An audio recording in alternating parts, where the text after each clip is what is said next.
김태현이 사이코패스 분석 검사를 받은 가운데 경찰이 미제 사건과 DNA 대조도 진행할 계획이다.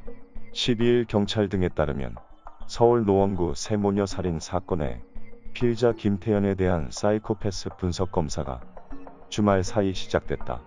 경찰은 김태현을 상대로 심층 조사를 진행해 얻은 구술 자료를 분석하고 있다.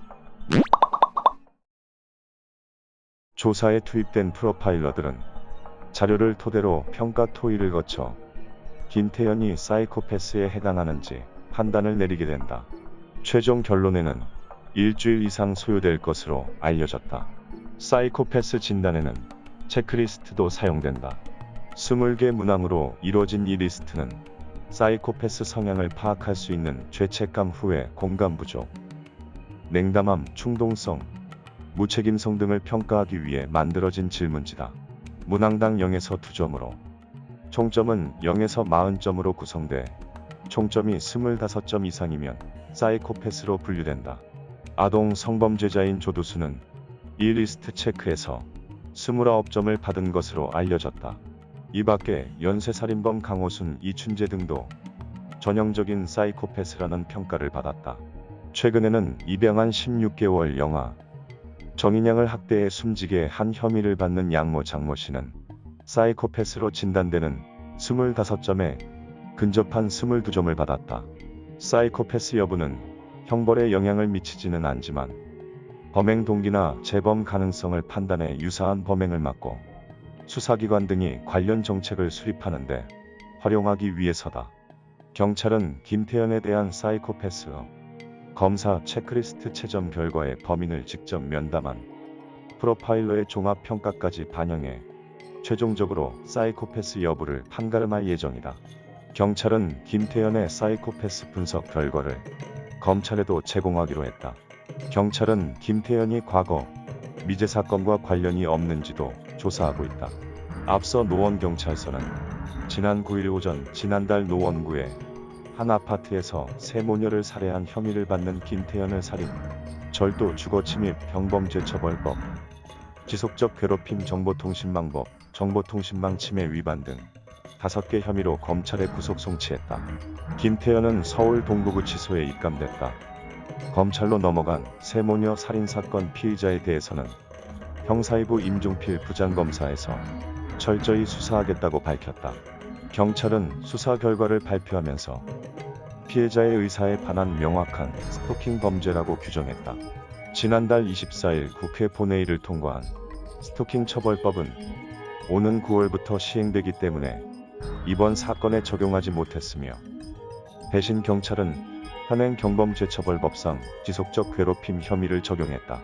김태현은 피해자 중 큰딸 A씨가 연락을 차단하고 만나주지 않는데 앙심을 품어 살해를 저지른 것으로 범행 동기를 경찰에 진술했다. 경찰 조사에서 김태현은 A씨를 살해하는 데 필요하다면 다른 가족들도 살해할 수 있다고 마음먹고 범행을 저지른 것으로 드러났다.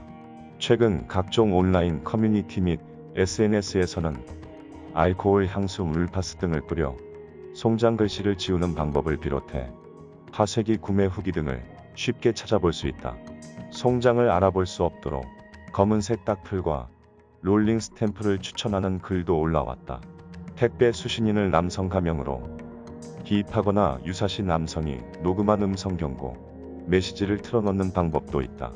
1인 여성 가구를 표적으로 삼는 범죄에 대응하기 위한 해결책이다.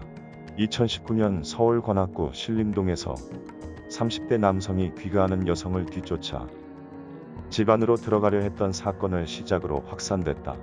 국회는 세모녀 사건 발생 다음 날인 지난달 24일 스토킹 처벌법을 통과시켰다. 9월부터 시행되는 이 법안은 스토킹 범죄 가해자를 3년 이하의 징역 또는 3천만 원 이하의 벌금 등 형사처벌을 내리는 것을 골자로 한다. 경찰은 피해자 주거지 100m 이내 접근 금지, 통신 이용 접근 금지 등의 조치를 내릴 수 있고 이에 따르지 않으면 1,000만 원 이하의 과태료에 처해진다. 첫 발의 후 20여 년 만에 통과됐지만 반의사불벌죄 피해자가 원치 않으면 죄를 묻지 않는 조항이 유지되면서 반쪽짜리라는 비판이 제기된다. 장윤미 한국여성변호사회 공보이사 변호사는 피해자가 합의해주면 처벌을 안 한다는 의미로 이는 성범죄에서 반의사불벌죄를 제거한 기존 취지와 반대된다면서 가해자가 합의해줄 때까지 피해자를 쫓아다니고 연락하는 행태가 스토킹에서도 재현될 수 있다고 밝혔다. 피해자를 효과적으로 보호할 방법이 없다는 지적도 나온다. 피해자가 스토킹 위협을 차단하기 위해 직접 법원에 보호명령을 신청할 수 없는 데다가 경찰이 하더라도 너무 오래 걸린다는 분석이다.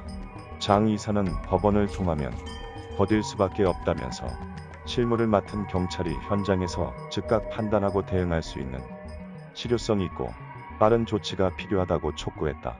장 이사는 스토킹에 대해 제도적 방치라면서 10번 찍어서 안 넘어가는 나무 없다는 말처럼 한국 사회는 스토킹을 연인 관계 등에 있을 수 있는 용인 가능한 행위로 치부에 섰다고 했다.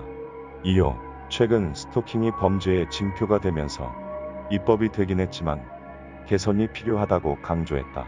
경찰은 미제 사건 피의자들의 DNA와 대조하기 위해 김태현 DNA를 2차례 국립과학수사연구원에 보냈다.